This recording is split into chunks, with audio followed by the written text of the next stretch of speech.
Okay, bago tayo bumati at magpasalamat ay gusto ko lang munang basahin ang katanungan ni Alvin Simon. Ang sabi niya, Sir Elmer, ang force reset trigger ba ay considered full auto sa batas natin? So titingnan natin yung batas natin kasi batas ang tinatanong niya eh. At mamaya, kasi kung hindi ko ipapaliwanag sa inyo kung ano yung force reset, kaya meron tayo ditong isang 223 ay tinanggal ko yung mga mechanism sa loob niyan para maipaliwanag ko sa inyo kasi yung iba hindi pa naman alam kung ano yung force reset. So ipapaliwanag ko sa inyo mamaya. So babasa tayo ng batas diyan. At bago natin bigyan ng linaw yan, ay gusto ko lang kayong pasalamatan sa inyong pagtangkilik sa ating YouTube channel, sa pag-share ng ating mga video, sa panonood, sa pagla-likes. At lalo tigit doon sa mga hindi nag-skip ng ads sapagkat kayo ay nakakatulong sa ating revenues na kung saan yung ating YouTube channel ay nakalaan para sa charity. May 6 tayong estudyante na tinutulungan para makapasok sa eskwelahan, at least mabigyan natin ng konting allowance para sila ay makapag-aral. Sila ay mga anak ng single parents. At maraming salamat din doon sa mga nagpadala dito sa ating GCash number. Huwag po ninyong tawagan yan. Wala po kami binibentang baril. Anak ko po yan, ang aking tresurera. Ang mga pinadala po ninyo dyan ay nakatulong sa mga pambao ng mga bata. At gayon din maraming salamat kay Noli Peace America na nagpadala naman sa ating mga premier videos kung saan ay nakabili tayo ng mga school supplies ng mga bata nito nakaraang pasukan, enrollment. So maraming salamat sa inyong lahat. Gayon din kay Jubil Platon, Boy Umay na Riyadh, Saudi Arabia. Ang Panginoon na lang ang bahalang magbalik sa inyo ng mga pagpapala.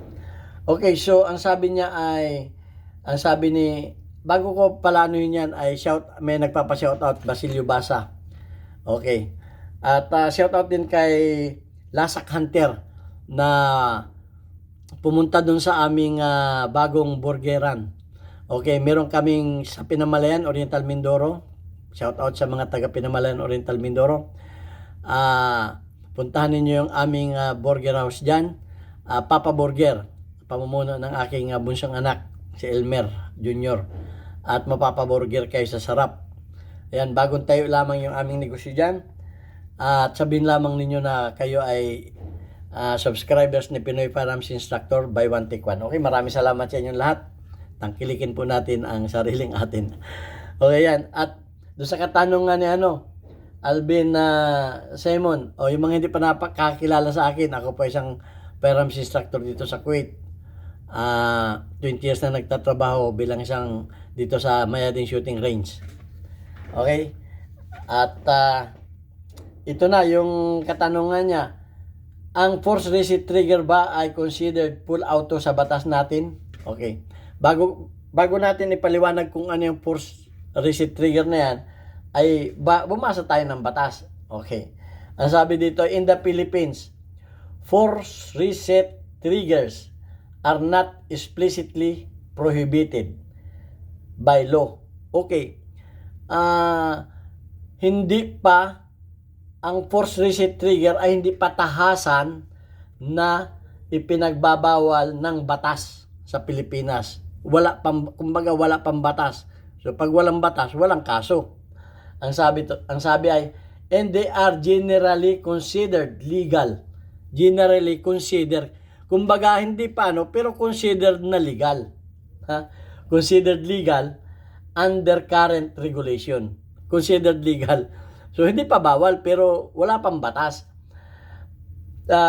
Force reset triggers are devices that mechanically reset the trigger after it's shot, allowing for the higher rate of fire but still regulates shooters for pull trigger each shoot. Okay, ito yung kasi pag pull mo ng trigger ay ang pakinig mo ay parang full auto. Full auto talaga. Ito, pero bakit ito hindi considered na full auto? Okay, kung ang full auto ay kino-considered o pinapayagan na tayo ay magkaroon ng mga full automatic rifles sang ayon do sa ating mga lumang videos, ay palagay ko ito ay ipagpapahintulot na rin. Ang sabi nga dito ay no no specific ban.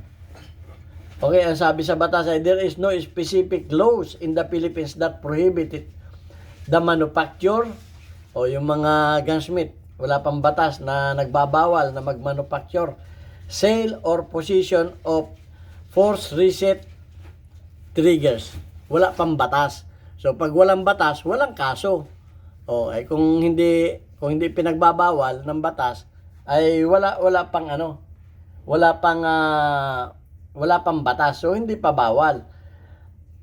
Interpretation of existing laws. The legal status of force reset trigger could be interpreted under existing laws related of firearms and their modification. The potential for increased firing rates could be factor in the legal consideration. Ang sabi dito ay potential for further regulation. Due to the potential for increased firing rates, the use of force reset could be subject for future regulation or limitation. Sa future pa, wala pa nga.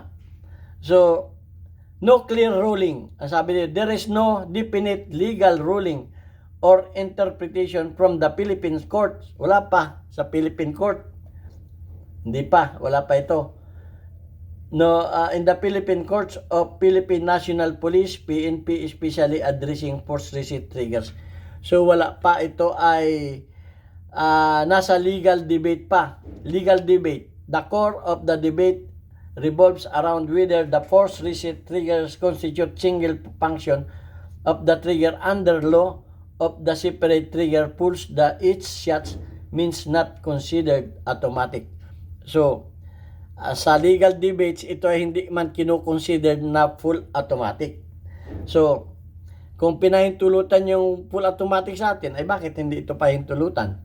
So, pero hindi ako nagsasabi pa. Yun ay ano ko lang. Kumbaga pananaw ko lang yan. Okay. So, yan ang mga ano.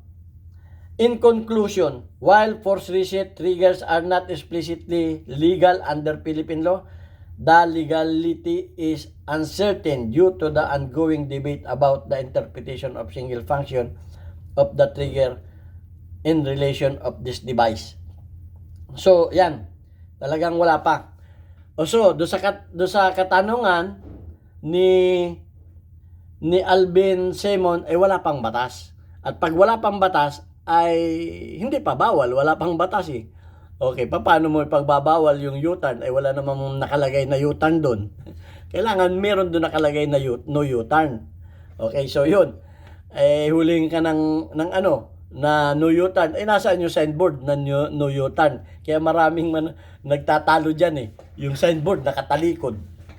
Okay, so maraming nagtatalo ng mga motorista. Parang ganun din lang. So, ano ba yung force reset? So, ipapaliwanag na natin. So, tinanggal na nga natin yung mechanism nito. Ito na yung ito na yung hammer at ito na yung trigger. Ito yung importante.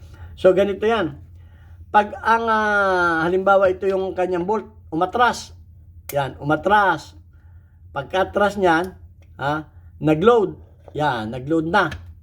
So, yan ang position ng hammer. Ng hammer at ng trigger. May ano na yan, may chamber load na yan. Ngayon, ay kinalabit.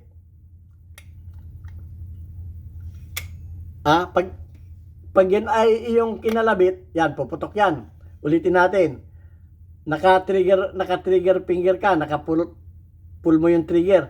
So, pag dumaan uli yan, ganyan ang mangyayari niyan uli. Nag-load uli yan. So, binitawan yung trigger. Puputok ba yan? Pag binitawan yung trigger, kasi kinats nung aperture. Yan, ang mangyayari dyan ay hindi magtutuloy-tuloy dahil may secondary share yan or lower share na nandito. So, hindi yan.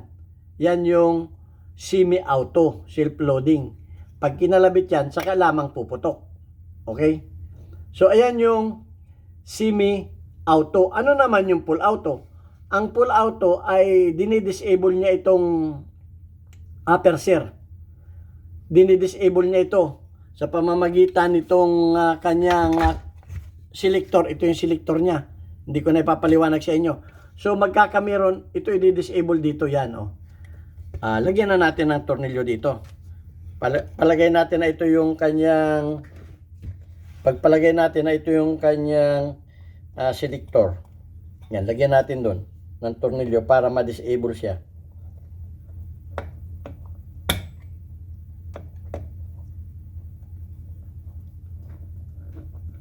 Yun.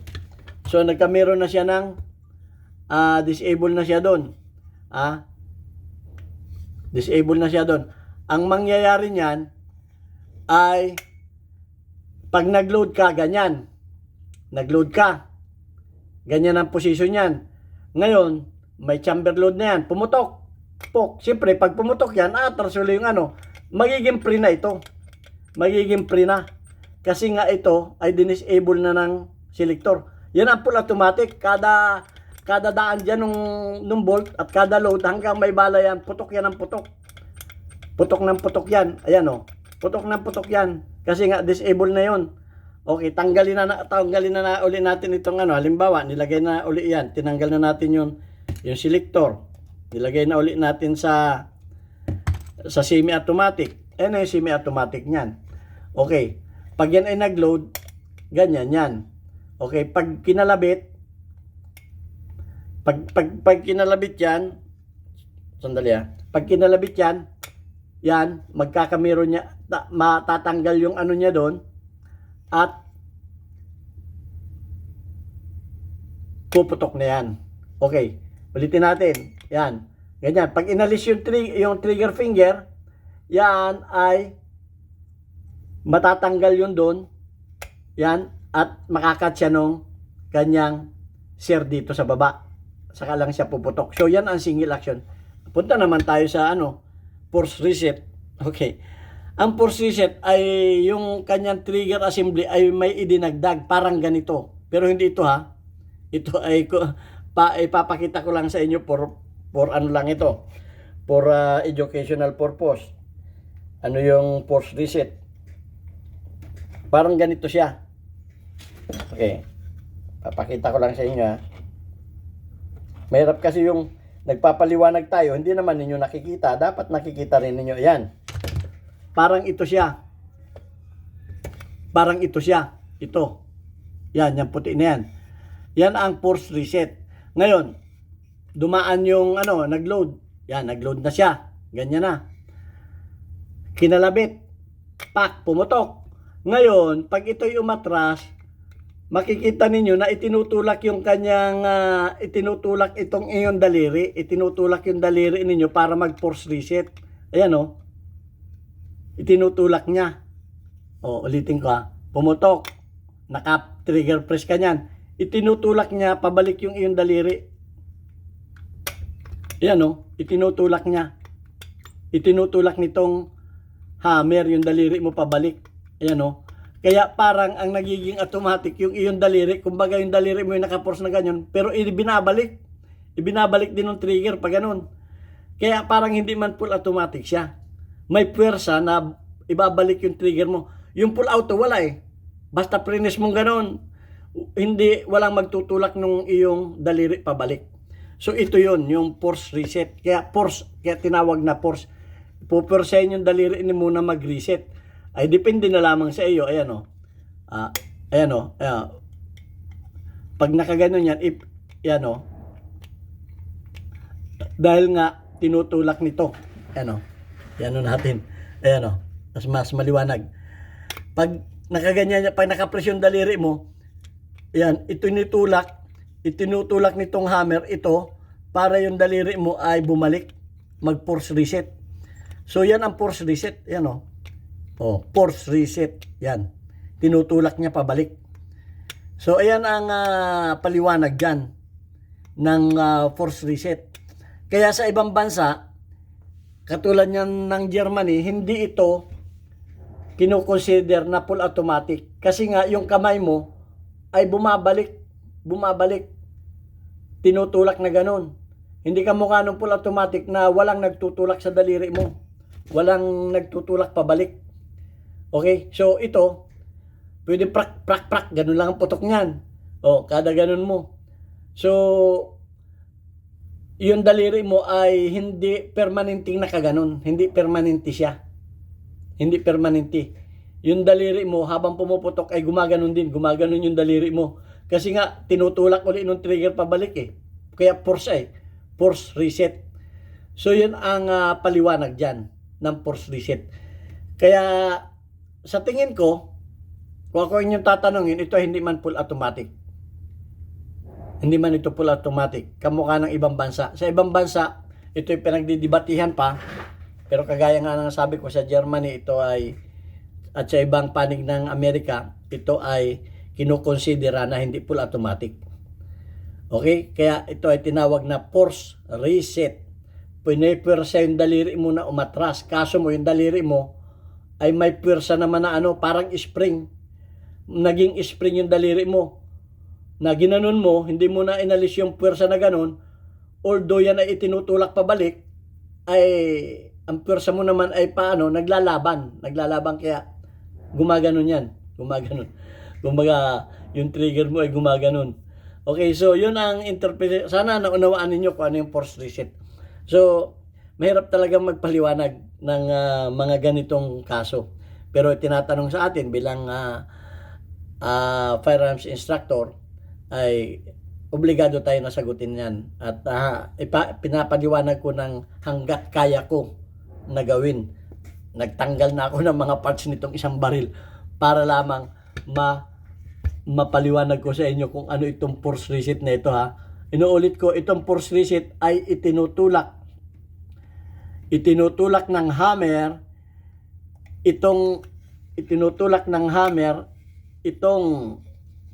itinutulak ng hammer pabalik. Itinutulak ng hammer pabalik. Ayan tinutulak.